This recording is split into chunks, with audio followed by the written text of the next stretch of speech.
Salmo 104. Abra lá no Salmo de número 104.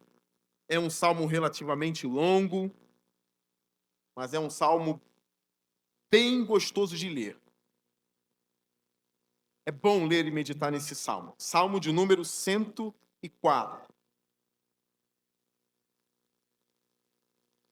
Para quem não sabe, o livro de Salmos está bem no meio da sua Bíblia. No meio. Você pega assim, abre no meio, provavelmente vai cair no livro de Salmos.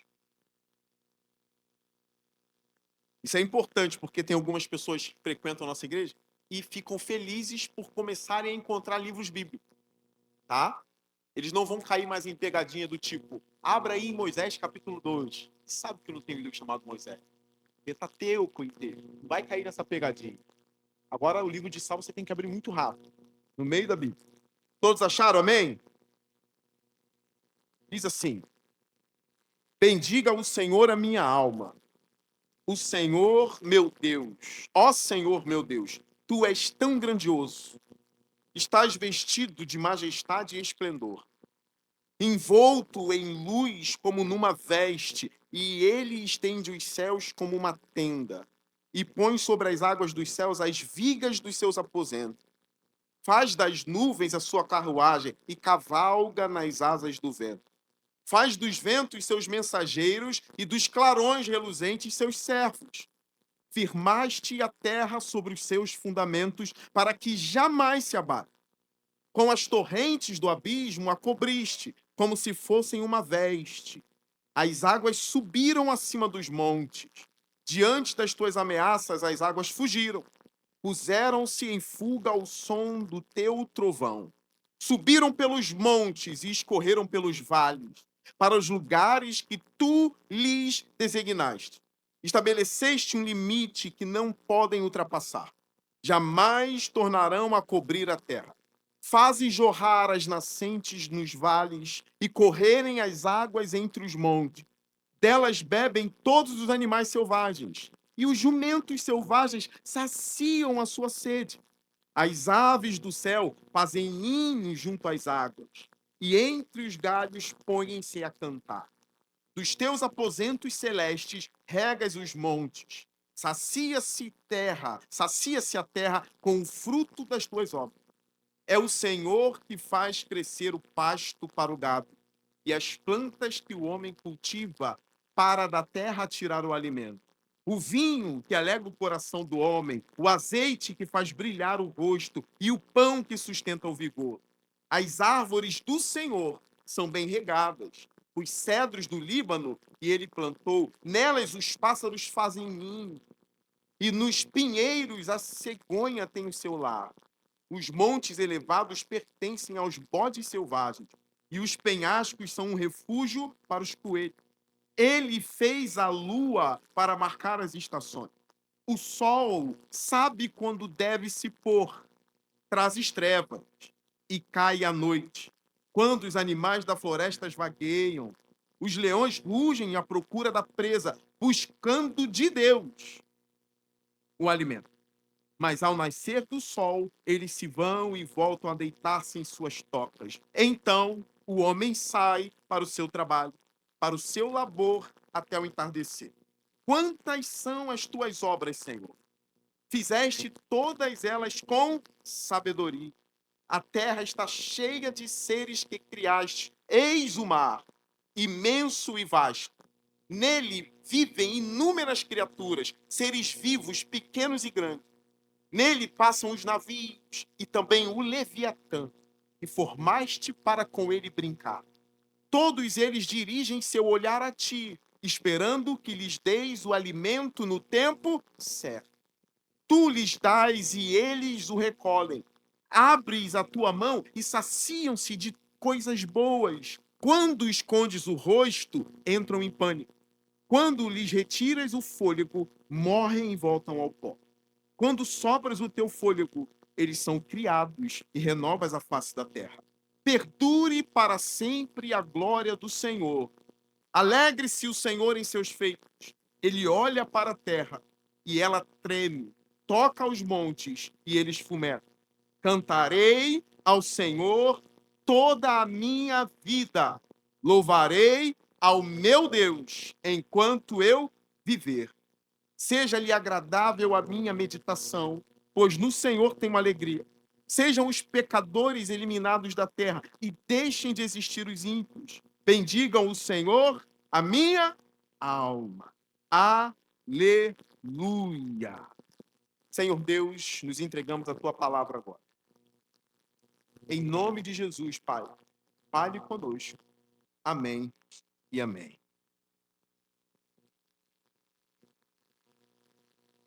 Irmãos, como eu disse, eu encerro aqui essa série de pregações sobre o louvor cristão.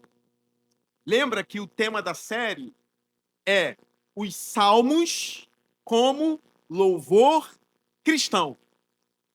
Eu tirei esse nome, e eu, se eu não me engano, falei isso na primeira mensagem, eu falo agora na última, baseado num erudito chamado Bruce Waltke, que escreveu livros sobre o Salmo. Então ele tem lá salmos como louvor cristão, ele tem salmos como lamento, ele pega todos os salmos de lamento que tem na Bíblia e ele escreve sobre esses salmos. Aí eu peguei esse nome dele. E ele coloca os salmos como louvor cristão, porque esses salmos que eu tenho pregado, sempre aparece a palavra Senhor. Por exemplo, o verso 1, bendiga o Senhor, a minha alma. E aí ele começa com toda a erudição dele a refletir sobre o termo Senhor que aparece no Saltério, que é o livro dos Salmos. Ele também vem em Colossenses e Efésios, que está lá escrito: louve o Senhor com cânticos espirituais, com hinos e com salmos. Logo, os salmos são atuantes na igreja. Eles são cantados pelos nossos lábios. E aí vem uma pergunta: por que a igreja, que é a maioria gentil, louva os salmos, que são um livro dos judeus? Os salmos são livros, são poemas, são canções que pertencem aos judeus. Por que que a igreja de Éfeso, por exemplo, que é uma igreja de gentil, canta os salmos? Porque os colossenses, que não são judeus, tem judeu, mas Colossos é uma cidade que tem gentios. Por que que eles cantam os salmos? Por que que os salmos são mencionados no Novo Testamento? Que os judeus reprovam o Novo Testamento. E a gente canta os salmos. Aí o Bruce Waltke começa a articular. Tanto é que nas traduções dele para esses salmos, ele diz assim: bendiga ao eu sou. Ele chama o Senhor, na tradução dele, de eu sou. E aí ele começa a estudar sobre o nome de Deus. O nome de Deus aparece nas Escrituras Sagradas em Êxodo capítulo 3. Quando Moisés tem um contato com a sarça, um evento magnífico espiritual, que Moisés nem imaginava que aquilo iria acontecer com ele. Como eu já expliquei para vocês, Moisés não era um retardado, ele era um intelectual. Moisés cresceu numa cultura egípcia, ele dominava idiomas, apesar de ter um probleminha na fala, ele tinha uma intelectualidade grande, ele conhecia as línguas, a cultura e os deuses egípcios. Ele dominava aquilo tudo, ele sabia os relatos da criação dos outros povos. O que que os egípcios pensavam sobre o início de tudo? Moisés sabia. Provavelmente os sumérios, Moisés sabia. Os babilônios, Moisés sabia. Provavelmente ele dominava isso que a gente chama de cosmogonia, que é a origem dos cosmos, tá? Sempre com briga de deuses, uma guerra lascada. E o deus da água, o deus do não sei da onde, o deus do sol, o deus da noite. E Moisés provavelmente domina boa parte desses assuntos. Então ele escreve o livro de Gênesis, que alguns acreditam que é uma forma apologética de dizer, ó, esses relatos aí de vocês podem até conter uma ou outra verdade, porque a graça comum se espalha em toda a terra. Tanto é que a gente tem relato de dilúvio em outros escritos, tá? O dilúvio que a Bíblia narra, outros povos, outras religiões que servem outros deuses, narra também um dilúvio. Só que Moisés, ele apresenta no livro de Gênesis o Deus criador e não os deuses. Ele coloca Elohim, que é Deus, aquele que criou tudo, como o único Deus verdadeiro. E aí ele começa a narrar os feitos desse Senhor. Ele começa a dizer quais são os servos desse Senhor. Abraão, Isaac e Jacó. Então ele tem esse contato com a sarça. A gente sabe que ele matou um egípcio, ele foge e Deus encontra Moisés. E ele diz assim, Moisés, tire a sandália dos teus pés, porque o lugar onde você está pisando é terra santa. Logo ele tira a sandália dos pés e começa um diálogo entre ele e o Criador. E ele diz assim, eu serei enviado para o Egito? E qual é o teu nome? Todos os deuses têm nome, irmão. Todos os deuses. O Deus Sol é o Deus Ra. A gente sabe que o Deus do clima que perturbou muito Israel é o tal do Baal. Baal, na época de Elias, era conhecido como esse que manipulava o clima. E não é à toa que foi Elias que fez, através da sua palavra e da oração, Israel ficar 3 anos sem chuva. Como assim? Se Baal é o dono do clima, como pode um profeta com uma palavra parar as chuvas durante 3 anos e pouco? Cadê Baal para fazer chover? Baal não fez chover. Então Elias sozinho estava demonstrando: o Deus de Moisés é realmente o dono de tudo. Eu falo e os sacerdotes e os profetas de Baal não conseguem fazer nada. Agora, voltando para Moisés, qual é o teu nome? E aí Deus começa a se revelar para Moisés: o meu nome diz ao povo que o eu sou te enviou. Ó, já tem algo estranho aí. Diz a eles que o eu sou te enviou. Que no hebraico é eu serei o que serei, mas não tem esse verbo eu sou no hebraico, que não dá para explicar isso agora. O que ele queria dizer era justamente isso: o eu sou te enviou, eu sou o que sou te enviou. Gênesis 3, versículo 14. Mas no versículo 15 tem uma surpresa. Porque Deus continua falando com Moisés: o eu sou te enviou. Moisés, diga mais. Diga aos israelitas que o Senhor, o Deus de Abraão, Isaque e Jacó, está te enviando. Esse é o nome pelo qual serei conhecido. E encerra. Qual é o nome? O Senhor te enviou. Essa palavrinha, no hebraico, é conhecido como um tetragrama. Um tetragrama. São 4 palavras. Quem é mais velho aqui viu o tetra da Copa do Mundo do Brasil em 94, que o baixinho Romário liderou pra gente, né? Liderou. Quem é mais antigo sabe. E aí, quem lembra da voz do Galvão Bueno dizendo: é tetra! É tetra! Vocês lembram? Na época que a gente vibrava pro futebol? Em 2002 foi penta. Penta é 5. Tetra é 4. O nome de Deus no livro de Êxodo é um tetragrama. 4 letrinhas. 4 letrinhas. Yud, Rei, Vav, Rei. Como é que pronuncia isso? Qual é o nome dele? Imagine que eu digo para você assim: o meu nome é A, P, W, Y. Como é que fala isso, Walter? Abri. Como é que pronuncia isso? Tem que ter uma vogal. Depois do B, para fazer Bá. B com A faz Bá. A Juana é professora de português, né? B com O faz Bó. Então o meu nome seria Babo. Mas pelo menos tem uma vogal ali. Mas Yud, Rei, Vav, Rei, Y, H, W, H. Como é que pronuncia esse nome? Então, a gente sabe que o nome do Senhor foi se perdendo. Por quê? Como esse Deus ele era santo e poderosíssimo, acima de todo mundo, os judeus não pronunciavam o nome dele. Se não tem pronúncia, a gente não conhece o nome do Senhor. Aí eles começaram a substituir o nome do Senhor, por exemplo, como Adonai. Todo mundo aqui já ouviu Adonai, né? Adonai significa Senhor apenas. Então, ó, o Adonai diz para não pronunciar o nome sagrado. Porque a gente não vai pronunciar, porque o nome é tão santo que a gente não pode falar esse nome. E aí eles bolaram uma outra coisa, eles começaram a chamar de Hashem, que significa o nome. O nome, não vou falar o nome, vou dizer, o nome falou. Hashem, os judeus dizem esses termos, Adonai, Hashem. Eles não falam o nome de Deus e nem sabem mais o nome de Deus. E eles nem pronunciam esse tetragrama sagrado que eu disse para vocês, Yud, Rei, Vav, Rei, que a gente pronuncia sem medo. E aí, nos Salmos, aparece esse nome do Senhor. Só que o Alt, que ele tem uma sacada, por isso que ele diz os Salmos como louvor cristão, porque Jesus, em João 8, diz assim: antes de Abraão existir, eu sou. Como assim? É a expressão em grego lá de Êxodo 3. Eu sou. Antes de Abraão existir, eu sou. Ou seja, Jesus está dizendo que ele é pré-existente. E ele toma para si o nome de Deus. Ele não diz assim: o nome de Deus é Alfredo. Não é. Não, o eu sou que se apresentou para Moisés, eu sou esse. Logo, os Salmos clamam ao eu sou. O Novo Testamento, Jesus diz que é o eu sou. Salmos, como louvor cristão. E aí tem uma cena no livro de Atos que Pedro levanta um paralítico. Ele levanta. Não tem ouro nem prata, mas o que eu tenho eu te dou. Em nome de Jesus, levanta e anda. E depois a gente vai pesquisando as falas de Pedro, ele sempre tira a glória dele e joga para Deus. E ele diz assim: não fui eu, mas o nome o curou. Essa é a expressão de Pedro. Não fui eu, mas o nome o curou. O nome? O Yud Rei, Vav Rei, YHWH? Não. Jesus. O nome de Jesus o curou. Tem uma relação.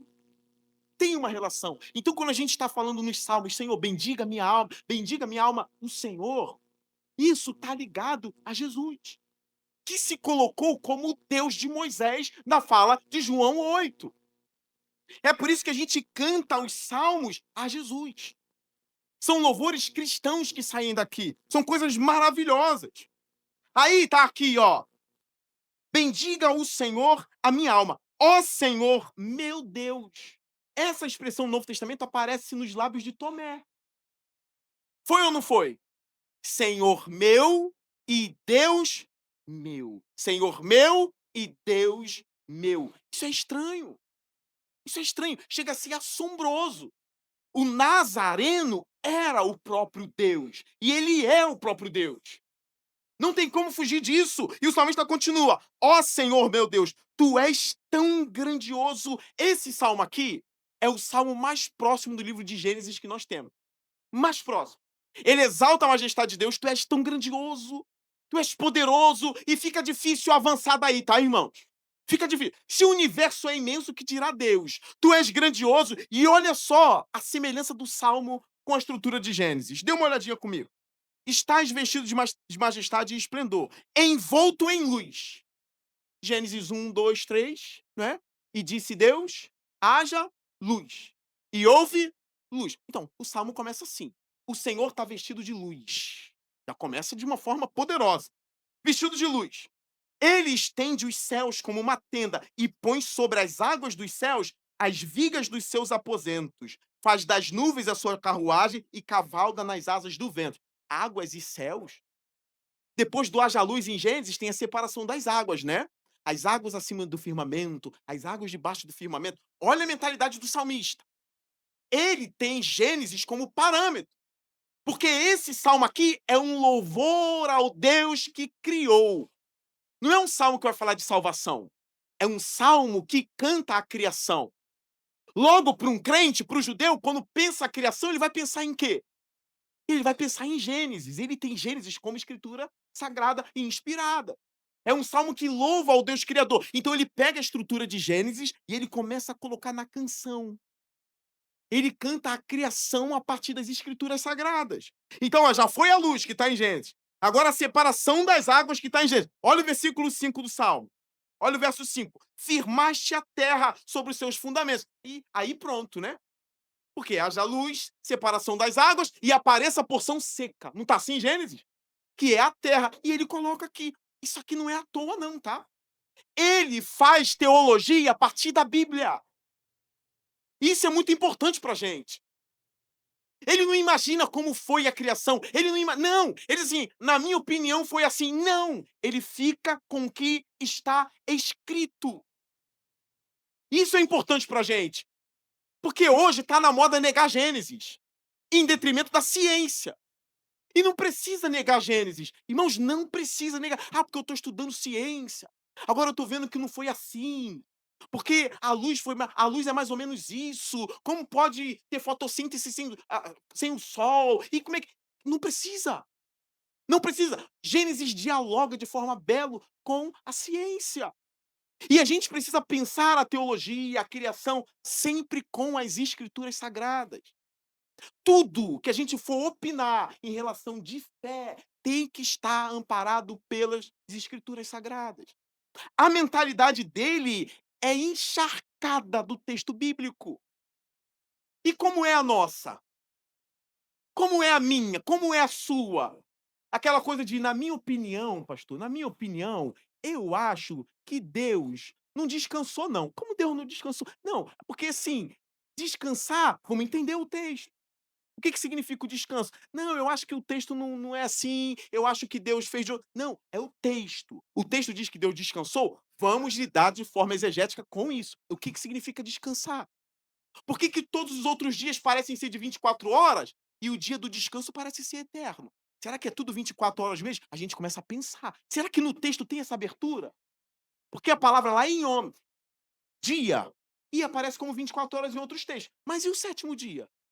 Que no sétimo ele descansa de toda a criação. Aí o texto de Hebreus vai dizer que nós entraremos no descanso do Senhor. O que seria esse descanso? Logo no dia 7, o número 7 é um número que a teologia tem como o maior dos números, né? Ou um dos maiores. Porque o 3 também é muito importante pra gente. Mas o 7, os 7 Espíritos de Deus de Apocalipse, aponta para a perfeição do Espírito. Por que ele descansa no sétimo dia? Será que a gente tem que voltar e analisar Gênesis? Pensando biblicamente, sem excluir a Bíblia e tentar entender o que significa esses dias de 24 horas, como lida com isso. A gente está pensando teologia. E o salmista nem entra nessa briga, não. Mas o ponto dele é: não pode-se tirar Deus da criação. Ele criou todas as coisas, tudo foi criado por ele. A luz, as águas, a terra, tá tudo do jeitinho de Deus. Ele é a mente que arquitetou isso tudo. E ele continua o pensamento dele. Porque olha o versículo 14.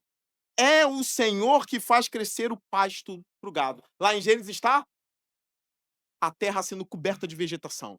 Apareça a vegetação e começa a aparecer tudo. Está em Gênesis. Olha o 19. Ele fez a lua para marcar as estações, o sol sabe quando deve se pôr. Apareçam os dois luminares, um para governar o dia e o outro para governar a noite. Que coisa é essa? É Gênesis. Gênesis 1. E a gente pergunta para alguns crentes, olha, eu sei que quando a gente pressiona, fica nervoso, né? Mas pensa rápido, o que está escrito em Gênesis 1, versículo 1? Rápido. O que está escrito lá? Vê se você conhece, pelo menos, esse primeiro capítulo da Bíblia. Às vezes trava. No princípio, criou Deus os céus, a terra era sem forma e havia trevas sobre a face do abismo. E o Espírito do Senhor pairava sobre a face das, e disse Deus, haja luz. E houve luz. Aí ele começa esse processo de dizer e as coisas começarem a aparecer. Essa é a minha teologia. E essa é a teologia desse salmista que alguns dizem que é Davi. Que Davi que compôs esse salmo. Então, ele fala agora da vegetação. Olha o 21. Os leões rugem. Em Gênesis fala dos animais selvagens. Está lá em Gênesis. Olha o 23. Então o homem sai para o seu trabalho. Gênesis. Façamos o homem. A nossa imagem e semelhança. Tem mais. Olha o 25. Eis o mar imenso e vasto. Nele vivem inúmeras criaturas, seres vivos e pequenos e grandes. E Gênesis, enche-se o mar de seres pequenos e seres grandes. As aves povoam o céu. Logo, o que significa? É um louvor formado por um salmista cheio de referência bíblica, cheio de intenção bíblica. Com isso, eu quero dizer que não deveria ser possível ser cristão sem ser dominado pelo texto. Não deveria ser possível. A gente vive uma era de maior ignorância bíblica.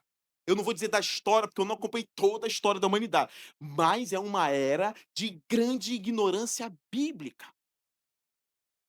As pessoas cantam qualquer coisa. As pessoas ouvem esses reels de Instagram e ficam sendo pautados por essas coisas. Olha o que o pastor fulano de tal falou, olha o outro que falou. E ao invés de serem pautados pela Bíblia, a gente é uma geração ignorante. E aí é por isso que quando as ovelhas do Senhor começam a ouvir a Bíblia, sabe que a Bíblia não é um livro da carochinha, não é um livro só, escrito por um homem só. Irmãos, é um livro escrito por mais de 40 homens, num período de 1500 anos. Esses caras nem se viram. Isso aqui é uma coletânea de livros, não é só um livro, não. Que parece que um homem que manipulou tudo escreveu a Bíblia. Ele começa lá manipulando. Não, tem homens que nem nunca se viram. Você tem Moisés lá, 1000 e poucos anos antes de Cristo. Aí você tem Isaías, 700 anos antes de Cristo. Eles não se viram. Aí você tem o Amós, que era um vaqueiro profetizando para o reino do norte. Aí você tem Isaías profetizando no reino do sul. Aí daqui a pouco você tem Paulo de Tarso escrevendo cartas antes, ou, na verdade, depois da morte de Jesus Cristo. Como que esse cara falou? Não tem, eles nunca se viram. Aí a gente lê os evangelhos, Mateus, Marcos, Lucas e João. Qual é a ideia? Mateus foi o primeiro a ser escrito, porque ele é o primeiro da Bíblia, né? Não. Paulo foi o primeiro a escrever no Novo Testamento, sabia? Não tinha nada escrito, Paulo foi o primeiro. Não foi Mateus, não foi Marcos, foi Paulo. Provavelmente com a carta aos Gálatas ou a de Tessalonicenses, a gente não sabe, mas são as mais antigas. Ele não estava lá lendo, não, aquilo começou a ser construído por esses caras. E aí, você vê a harmonia desse livro. Como é que pode isso? Você vê a harmonia desse livro, você vê a harmonia dos textos. É uma coisa maravilhosa. Irmãos, a reforma protestante trouxe a Bíblia de volta para o povo. Porque a reforma está aí, dia 31. Hoje é que data? Hã? Já passou. Dia 31. Hoje é dia 2. O que esse salmo tem para nos dizer sobre a autenticidade, a verdade, a inspiração das escrituras sagradas? Esse salmo nos diz de forma indireta que a Bíblia precisa dominar o nosso ser. Ah, pastor, mas é apenas um livro. Eu clamo a Deus aqui na minha meditação. Então escreve a sua Bíblia, camarada. Escreve a sua Bíblia. Eu quero saber como é que é o seu Deus. Na sua meditação, como ele lida? Ele medita também? Como que é a sua meditação? Porque uma vez chegaram para mim e falaram assim: "Pastor, tem fulano que é cristã, ela é cristã de uma igreja tal, tal, e ela está praticando umas meditações com outros grupos". Eu: "Meditação? Oração, né?". "Não, meditação". Eles ficam lá, aí limpa a mente. Aí um monte de gente de várias religiões ficam lá, meditando. Isso faz o quê? Tem que isso é na Bíblia, meditação. Eu conheço a meditação através daquilo que está escrito. Daquilo que está escrito. A meditação nas obras do Senhor. E aí a gente volta nesse tópico. Não, o meu Deus é a forma que eu cadê o texto? Qual é a autoridade sobre você? Não, sou eu mesmo. Não vale, irmãos. Não vale isso. A reforma trouxe a Bíblia para a mão do povo de novo. Essa frase de, olha, um vaqueiro vai saber mais de Bíblia do que o clero. Isso é possível. Porque a Bíblia está nas tuas mãos, a Bíblia está nas minhas mãos. Esse texto aqui, o salmista sendo dominado pelo texto, precisa falar ao meu coração. Os meus sermões são encharcados do quê? Quando eu venho aqui, eu venho com esse. Ah, eu ia chamar de paganismo, mas eu tenho um temor de chamar? Eu tenho um temor, eu não sou de ficar batendo também, não, irmãos. Não sou de bater muito em outras igrejas, outros pastores. A minha vontade era chamar de paganismo, mas eu não estou chamando de paganismo, né? Eu não vou ler nada, não vou estudar, porque o Espírito Santo vem e me possui na hora. E aí vem a mensagem para a igreja. De onde veio isso? De onde veio isso? De onde ele tirou isso? Se fizer aqui, vai pagar um mico lascado. Porque quando não vier nada na mente, vai dizer, glorifica a igreja vai ficar muda, igual aqui. Porque pregar em igreja que tu faz A e a igreja faz glória, é fácil. Porque eu chego lá e diz assim, hoje Jesus veio trazer vitória. Aleluia! Oh, meu Deus. Recebe a vitória aí, oh glória! Olha o anjo passando. Olha a vitória nas suas mãos. Olha isso aí, teu casamento agora vai ser o melhor do mundo. Oh, glória! Ganhei o povo. Agora você vai para um lugar onde tem o exame, o livre exame das escrituras, que é uma herança da reforma, e vão fazer igual fizeram com Paulo, os bereanos, que eles vão pegar e vão ver o que Paulo está dizendo se bate com a Bíblia. Tá vendo que isso vai além de arrepios? Você tá vendo? Eles não estavam. Vamos ver se essa fala de Paulo eu me arrepio. Se eu me arrepiar, é porque ele é de Deus. Os bereanos não fizeram isso. O que os bereanos fizeram? Não teve arrepio. Vamos ver se tudo é assim mesmo, de acordo com as Escrituras. E aí, esse texto me diz o seguinte: os seus sermões são recheados de quê? Do que você viu na TV? Daquilo que você queria falar para a igreja, dar uma cajadada, Deus não mandou dar? Da forma como você queria que. Não, o que domina o teu sermão? O texto precisa dominar o meu sermão. Logo, se eu estou numa passagem onde claramente está havendo uma opressão contra os pobres, eu vou atacar isso. Se eu estou numa passagem onde o texto está falando da responsabilidade humana, eu vou pregar como se houvesse livre-arbítrio libertário. Vai dar a entender isso. E aí eu tenho que ficar abrindo um monte de parênteses, às vezes, para me explicar, mas o texto não abriu parênteses. E aí, se eu estou falando de um texto onde Deus é soberano, como esse aqui eu vou demonstrar para vocês, eu não tenho que ficar abrindo parênteses, eu tenho que apresentar Deus como o texto mostrou, porque é isso que o salmista está fazendo. Ele não acrescentou nada ao Gênesis. Ele só está de forma poética, descrevendo a teologia de Gênesis. Aí vem comigo, voltando para o texto. Ele está envolto de luz, ele estende os céus como uma tenda, Ele põe sobre as aves, sobre as águas dos céus, as vigas dos seus aposentos. Irmãos, isso é poético, tá? Porque tem amigos meus que acreditam que a terra é sustentada por colunas, tá? Tem um ou dois que creem nisso. Isso é poesia, por favor, tá? Isso é poesia. Não tem colunas segurando nada. Isso é poesia. O texto é poético. E outra, Deus não veste uma roupa brilhosa. Tem uma luz inacessível porque nós não conseguimos contemplar a sua glória de jeito nenhum. Não é que Deus anda brilhando, irmãos. Igual eu vi um vídeo de uma mulher no monte, estava num dia chuvoso igual esse, Rafael. Tu viu esse vídeo? Aí caiu um orvalho assim no celular. Pim! Aí ficou tudo embaçado. Aí a mulher, um anjo aqui. Olha o anjo. Aí tudo que vê de brilhoso, de brilho, aí é anjo. Aí a mulher começou a rodar no manto e era um pinguinho que caiu no celular. E ela tava ali. Então cuidado, a gente vê uma luz, é Deus. Aí agora apareceu um cara que ele tava pregando, aí apareceu a imagem de Jesus na nuca dele, no corte do cabelo dele. Aí todo mundo, oh glória, olha Jesus no cabelo dele. Tem coisa que é poética, que a gente vai olhar no texto, cara, isso aqui é poesia, porque o texto vai dizer que ele cavalga nas nuvens. Aí daqui a pouco tem crente dizendo, pastor, eu vi Deus cavalgando hoje na nuvem. Eu vi a imagem certinha. Isso é uma linguagem poética, é de domínio sobre a criação. Não é que as nuvens são cavalos de Deus, não, tá? Poesia, isso existe no texto. Olha o versículo 5: firmaste a terra sobre os seus fundamentos, para que jamais se abale, com as torrentes do abismo a cobriste, como se fossem uma veste. As águas subiram acima dos montes. Parece uma menção ao dilúvio. Que os montes foram cobertos de águas e tudo mais, mas o salmista diz: a terra aqui é inabalável. E o aquecimento global vai destruir a gente? O aquecimento global. E eu vejo os caras tão estudiosos dizendo: olha, a Terra não tem muito tempo. Talvez vai durar não sei quantos mil anos e tudo mais, mas pode acontecer uma grande coisa. Eles não têm esperança. Nós, como crentes na palavra, igual o salmista, a gente precisa ter essa confissão de fé. Porque tem coisa que a gente não consegue provar. E a gente tem que ficar bem com isso. Porque quando eu estou diante dessas conversas, eu digo assim: a terra não vai se abalar. Mas e se cair um pedaço de meteoro? Não vai cair. Mas como é que tu sabe? Pela fé. E aí a gente tem que dizer que é pela fé mesmo. Então não tem evidência alguma de que não vai cair um meteoro, alguma coisa aqui. E aí eu digo, é pela fé. Por quê? Porque eu aprendi na palavra que a terra não vai se abalar.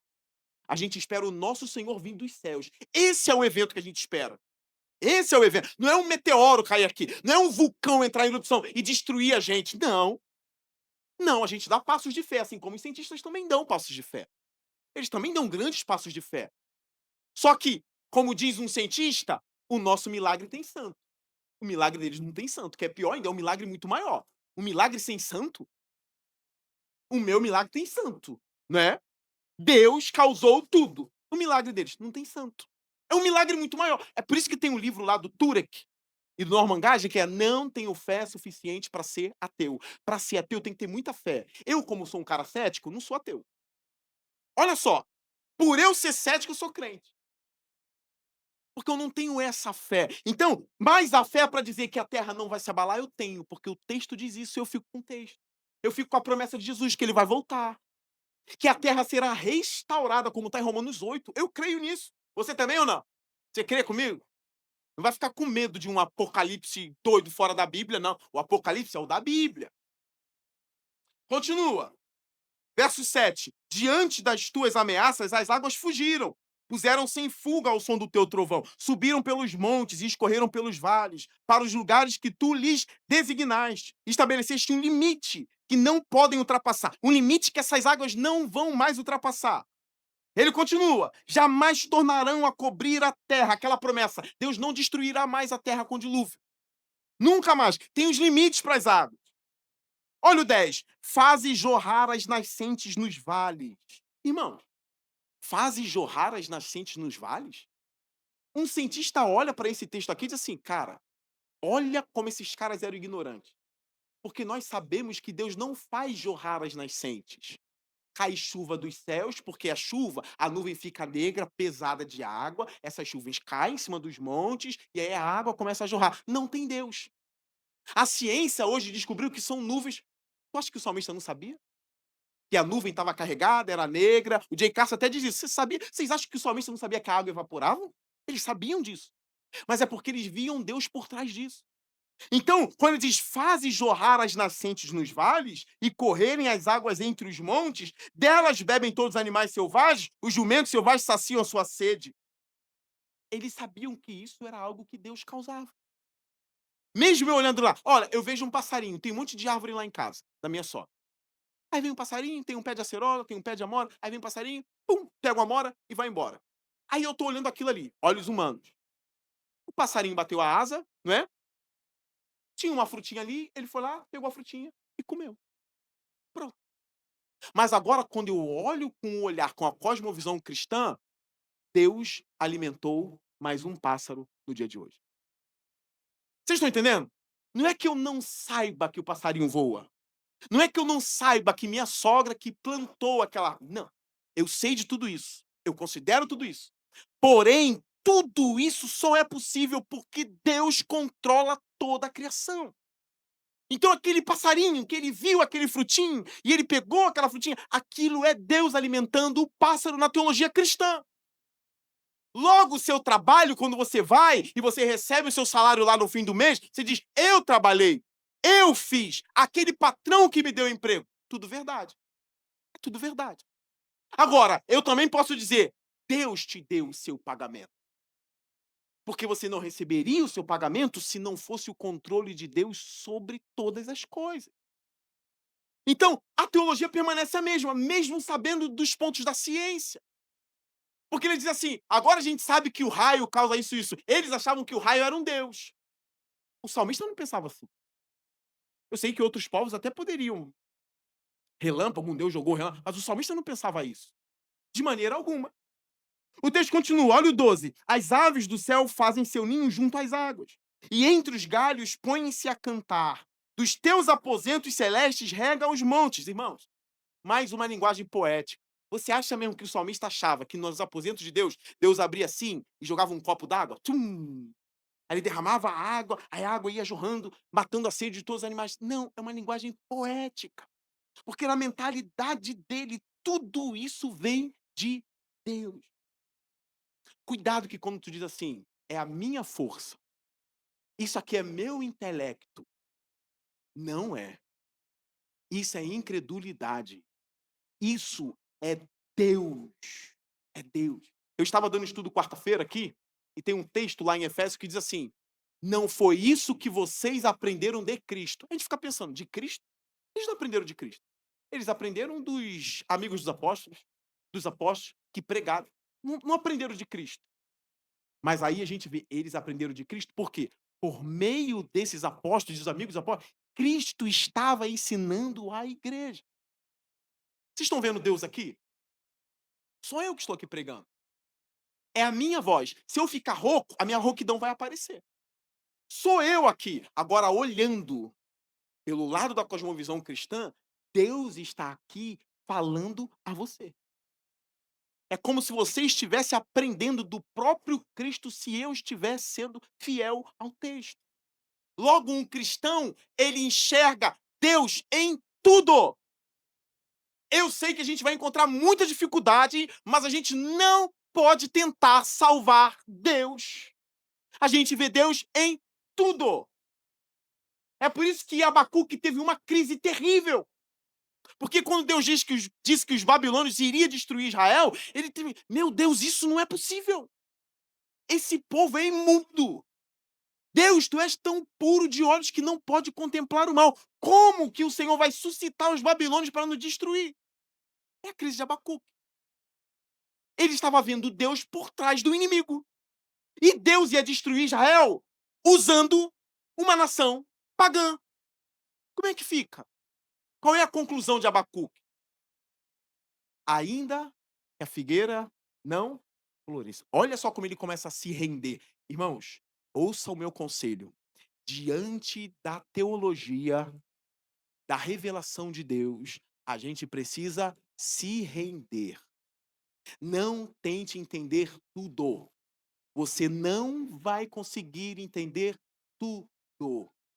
Eu mesmo já confessei para vocês. Ó, eu tenho que vigiar. A minha esposa diz assim: "Cuidado que tu é cancelável. Minha filha não pode ter um pai preso. Tem que tomar cuidado".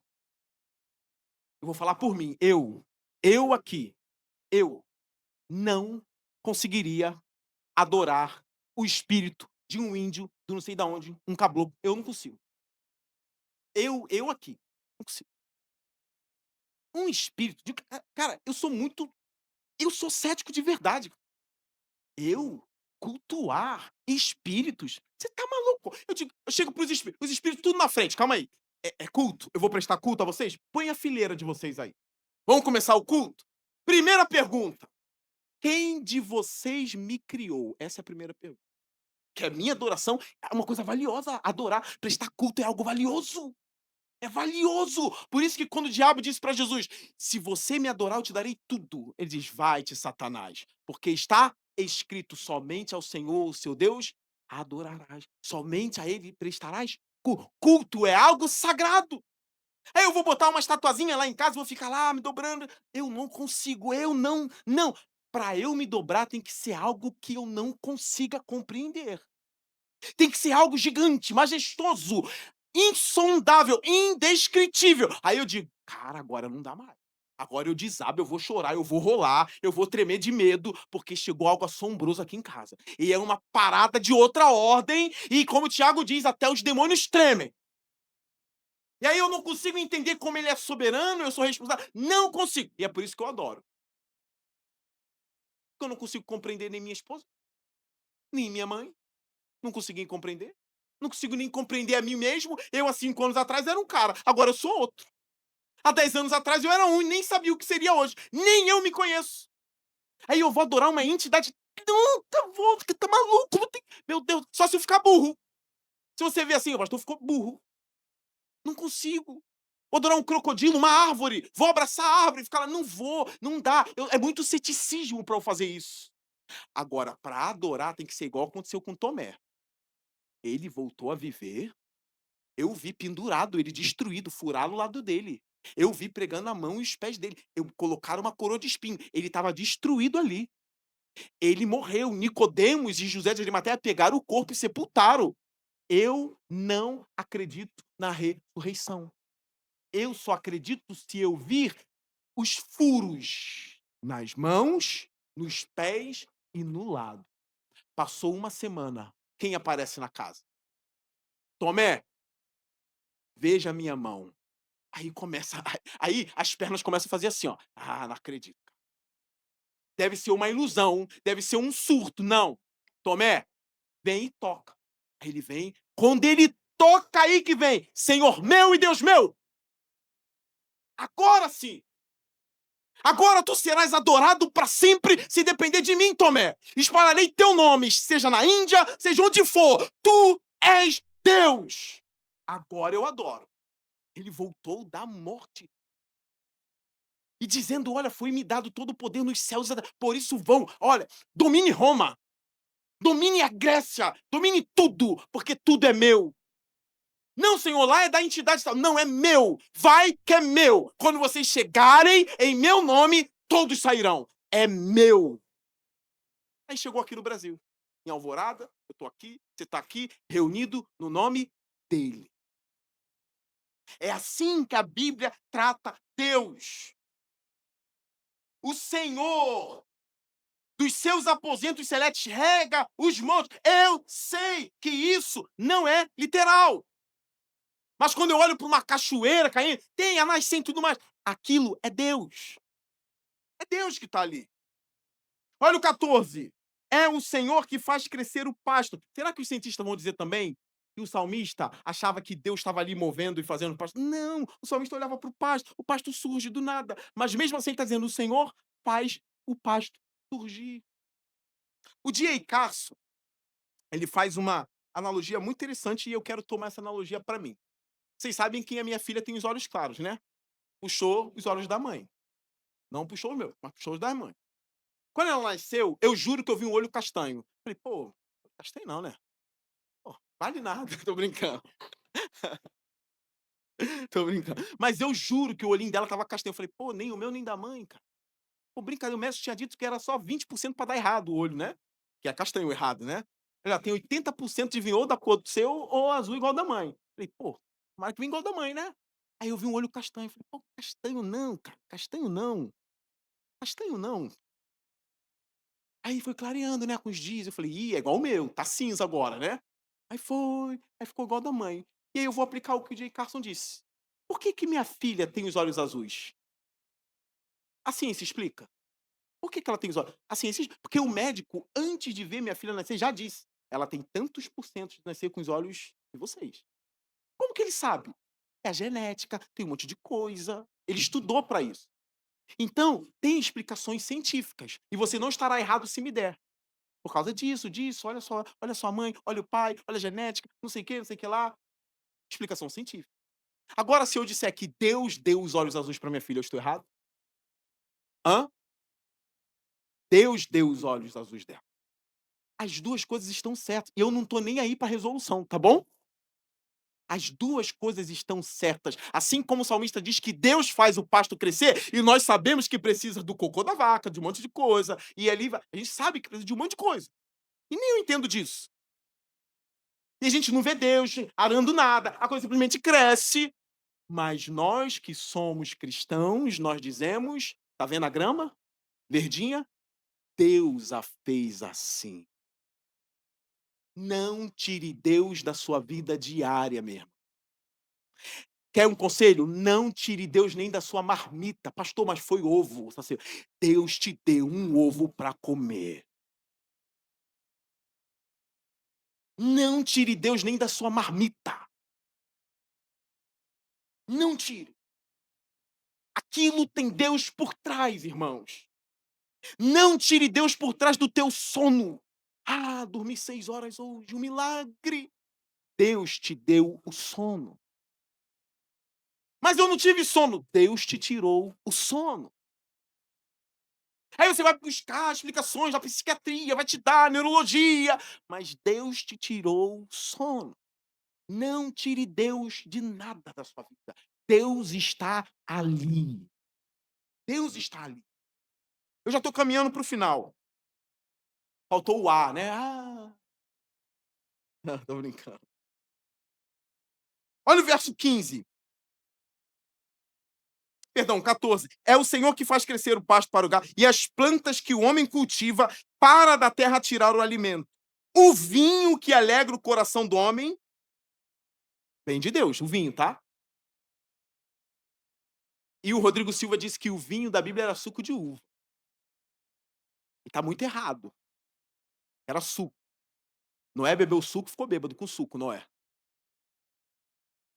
Cuidado quantas garrafas de suco de uva você bebe. Pode ficar bêbado. Não. Por que que Noé ficou bêbado? Por que que Noé ficou bêbado? Não era suco, era vinho fermentado. Ah, mas Noé é uma exceção. E Ló? Ló foi embriagado pelas filhas, com suco de uva? Com vinho. Deus não condena o vinho. Deus condena a embriaguez. Tanto é que da embriaguez de Noé surgiu maldição, é ou não é? Da embriaguez de Ló surgiu incesto. A embriaguez faz a gente cometer loucuras, te tira da insanidade. Tudo que te tira a sanidade, despreze.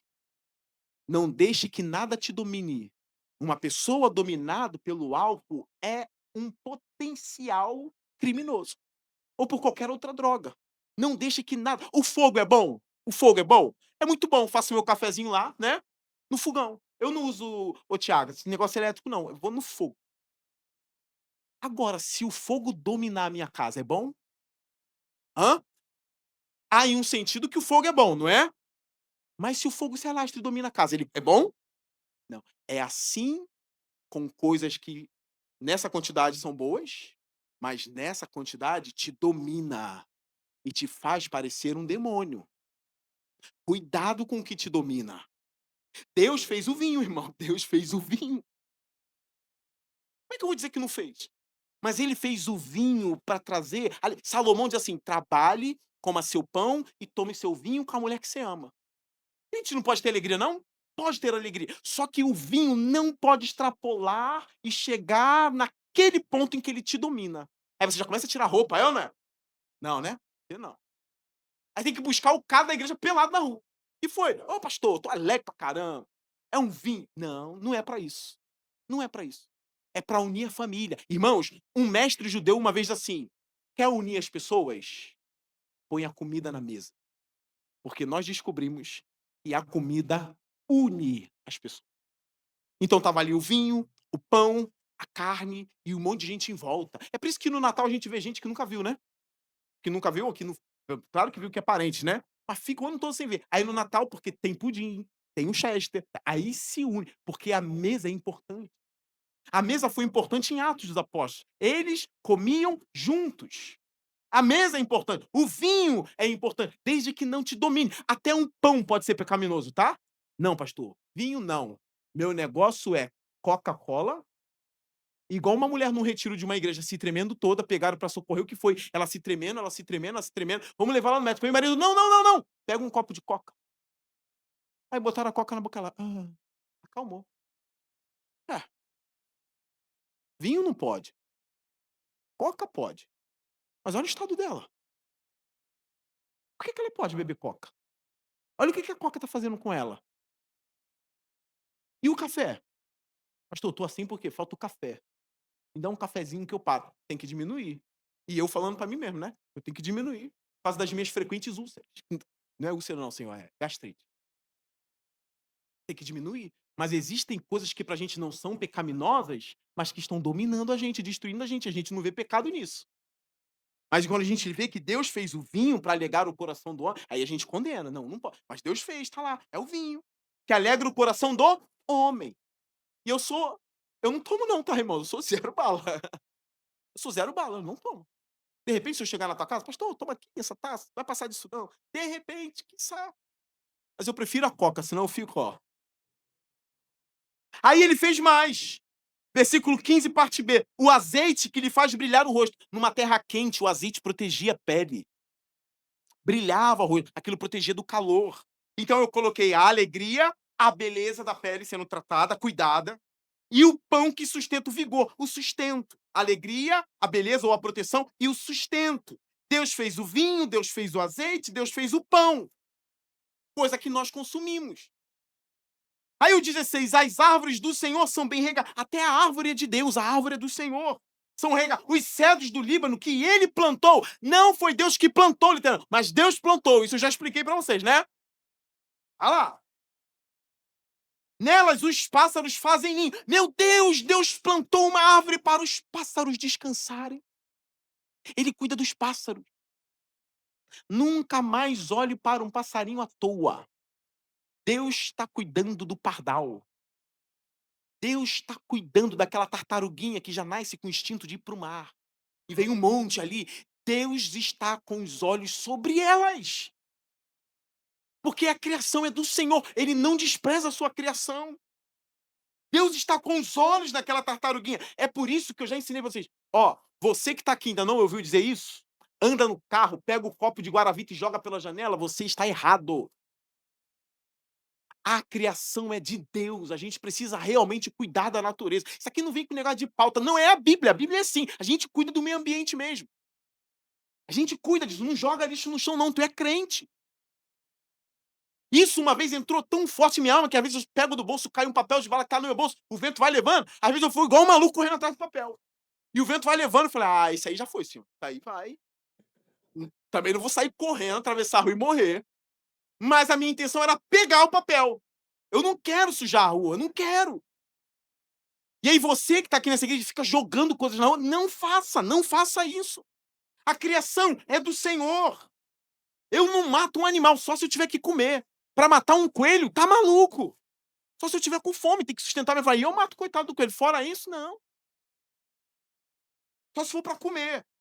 Olha o 19. Ele fez a lua para marcar as estações. Eu pulei aqui o 18, né? Que diz, os bodes elevados, os montes elevados pertencem aos bodes selvagens. E os penhascos são um refúgio para os coelhos. Olha o cuidado do Senhor. Ele fez a lua para marcar as estações e o sol sabe quando deve se pôr. Ele traz trevas e cai a noite quando os animais da floresta vagueiam. Da floresta vagueiam. Os leões rugem à procura da presa. Olha para mim. O leão é forte ou não é? Ele consegue caçar? Sim ou não? Leão pega búfalo. Já vi leão pegar búfalo. Adulto. Ele é forte, não é? Mas olha o que o texto vai dizer sobre a alimentação do leão. Do leão forte, caçador. Olha o que o texto vai dizer. Os leões rugem à procura da presa, buscando de Deus o alimento. Não é você, leãozão? Hein, leoa braba? E sai todo dia preocupado. A preocupação. Será que eu vou comer? Será que eu vou pagar as contas, não é? Nós buscamos de Deus o nosso sustento. De Deus. Porque até o leão, cada dia ele espera o alimento de Deus. Ele é forte, ele caça, mas Deus está alimentando ele. E aí, quando tu vê aquele vídeo de leão matando um gnu enforcado, ai, coitado do gnu. Aí eu te assombrei agora com uma teologia mais pesada, né? Deixa o leão esfolar o gnu. E aí, como é que fica? Agarrou no pescoço, pastor? Então não veja. Mas eu consigo ver aquele dia o leão comeu. Não sendo eu, né? Porque quando Daniel foi jogado na cova dos leões, tem até o louvor que diz: os leões vão ter que jejuar, porque ali Deus não deixou. Daniel não. Vocês não vão tocar em Daniel. Porque Deus manda na criação. Ele manda. Estou cercado de leões. E agora? Se Deus disser, nenhum leão faminto vai tocar em você. Nenhum leão toca em você. Se Deus disser não, ninguém toca. E as pessoas perguntam, pastor, qual é o teu santo protetor? Qual é o meu santo? É o Supremo. E como ele diz, Jó, o diabo, que apavora um monte de gente, né? O diabo, todo mundo tem medo do diabo. Todo mundo tem medo do diabo. Aí o diabo queria tocar em Jó. Senhor, deixa eu tocar nele. Deus disse, toca, mas não toca na vida de Jó. O diabo, sim, senhor. E aí? Ele não tirou a vida de Jó. Por quê? Porque Deus disse, não tire a vida de Jó. E ele obedeceu. Como é que fica a nossa teologia agora? Não tem aquela rivalidade entre diabo e Deus, não? Que rivalidade, irmãos? Quem inventou isso? Nunca vi rivalidade. O diabo obedece. E aí, destrua esse crente ou não? Pedro, o diabo quis te peneirar como trigo. Mas eu intercedi para que a sua fé não morra. O diabo brincou com Pedro, mas não tirou a fé de Pedro. Porque Deus não quis. Nós vemos a soberania de Deus nesse texto, até mesmo na vida dos leões. Aí agora na vida dos homens, no versículo 23. Então o homem sai para o seu trabalho, para o seu labor, até o entardecer. Olha para mim. Deus tem cuidado de você. E é uma teologia que eu aprendi de Jesus. O que vale mais? Um leão ou você? O cara que não tem Deus, ele diz assim, tudo tem o mesmo valor. Negativo. Para Deus, não. Você vale mais do que um leão. Você vale mais do que o pardal. Jesus ensinou isso em Mateus 6. Olhem para as aves dos céus, aos discípulos. Não trabalham, não seguem, não ajuntam em celeiros. A gente tem conta bancária, né? A gente junta lá R$10, 20, 50, né? Dependendo. O passarinho não. Ele não guarda. E Jesus diz, e o vosso Pai as alimenta, as aves do céu, todos os dias. E ele fecha com chave de ouro. Não tendes vós muito mais valor do que elas? Se Deus veste o lírio dos campos, quanto mais vocês, homens de pequena fé. Tem coisa que é incredulidade nossa, tá? Tem coisa que é incredulidade nossa. Amanhã é um novo dia. Nós não sabemos o que acontecerá amanhã. Porém, o meu amanhã está entregue ao meu Deus. Como é que vai ser amanhã? Eu quero dormir o sono do justo. Do justo. Amanhã eu vou agradecer pelo dia e eu vou ver o que Deus tem preparado para mim. Porque eu sei que amanhã até o coelho vai comer. E nós vamos comer. Nós vamos vestir. Porque nós confiamos em Deus. Não deixe a ansiedade dominar você. Esse salmo coloca Deus de volta no trono da tua vida. Não andeis ansiosos por coisa alguma, pelo que comer, pelo que vestir, não andeis ansiosos por coisa alguma. Como eu disse na jornada teológica, eu já sei como será o meu futuro. Vocês lembram da jornada? E o meu futuro vai ser muito, muito, muito bom. E eu não me refiro a amanhã, segunda-feira. Eu me refiro à glória eterna que me espera. A vida do crente não pode se resumir a o que eu serei daqui a 10 anos. A vida do crente é eu sei o que eu serei daqui a 1000 anos. 100 anos. Eu não vou estar mais aqui daqui a 100 anos, nem você. Nem eu, nem você. O meu futuro vai ser muito bom. Diz pro teu irmão que tá do teu, tô brincando, diz não. Chega disso. Mas diz pra você mesmo em casa. Você que tá com autoestima baixa, né? Ou você que acha que não vai ter um futuro, ou você acha que sua vida não vai andar. Se você tem Jesus, o que que Jesus disse? Aquele que crê em mim viverá eternamente.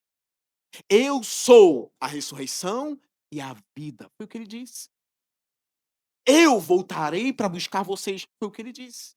Logo, o nosso futuro será muito, muito, muito bom. Um para cada pessoa da Trindade. Tem que ser 3. Meu futuro será muito, muito, muito bom. Porque Deus vai sustentar a obra que ele começou até o último dia. Esse salmo nos ensina muito sobre Deus. Eu sei que eu não vou conseguir expor ele todo, tá, irmãos? Porque fala do Leviatã. Não vou dizer o que é Leviatã para vocês. Não vou. Não vou. Tem nem tempo agora para isso. Depois você pesquisa o que é Leviatã e provavelmente não vai ser o que tu vai pesquisar. Mas eu quero levar vocês agora lá para o versículo 31. Perdure para sempre a glória do Senhor. Amém ou não?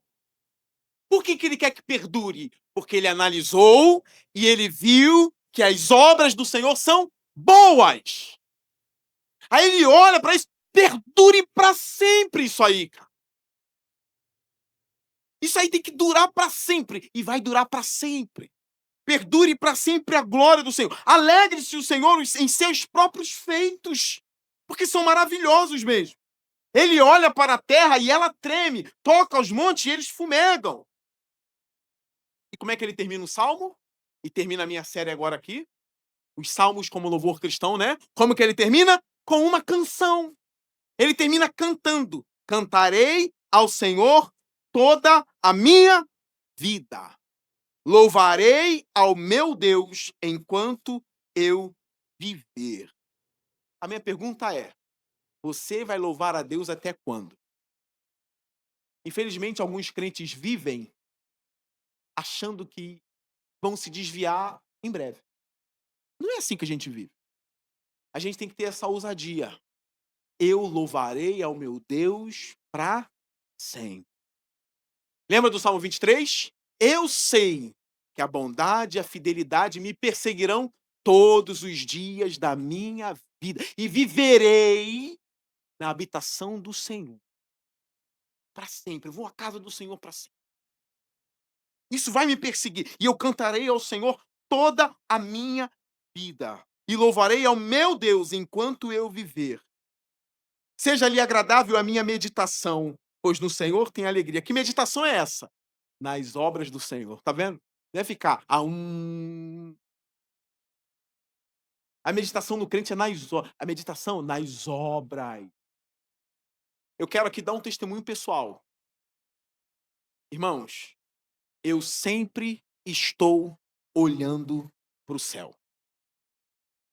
Eu saio de casa, eu olho para o céu. Eu vejo o sol, eu vejo a lua, eu vejo as estrelas e eu digo para o meu coração: coração, Deus é óbvio. A criação declara a glória desse Deus. E Ele é o meu Deus. Senhor das estrelas, das galáxias. Olha, se eu não me engano, já tem estudioso dizendo aí que está na casa de quase 1 trilhão de galáxias. Olha só, a coisa não tem como descrever. Ele é o Senhor disso tudo. E ele é o meu Deus. Eu tiro ele dessa coisa gigante e eu trago ele para cá. É o meu Deus. O meu Deus. Ele chama as estrelas e ele não vai cuidar de mim? Ele vai cuidar de mim. Pastor, mas tu não pode ter essa certeza. E se ele não cuidar? Irmãos, está escrito na palavra. Os que esperam no Senhor renovarão as suas. Então tu pode dizer, Deus vai agir. Por quê? Porque eu aguardo por ele todos os dias. E é uma promessa. Os que esperam no Senhor renovarão as suas. Voarão como? Ah. Então a minha certeza é, eu espero nele. Porque ele diz que quem espera nele não vai ser frustrado. Eu espero nele. Todo dia, eu espero nele.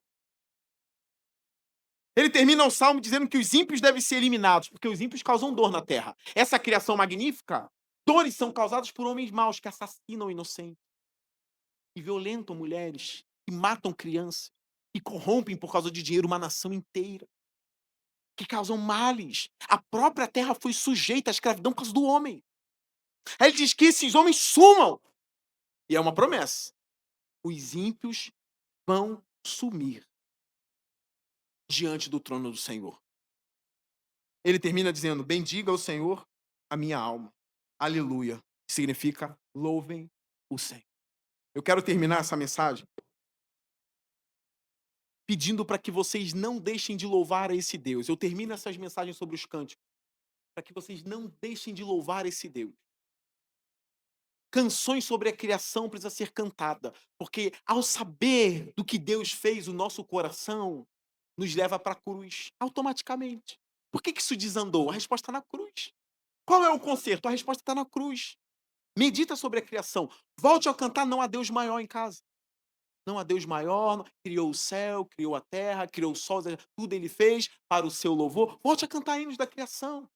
Porque automaticamente você vai lembrar da cruz, porque a cruz está a resposta da queda e a resposta da redenção.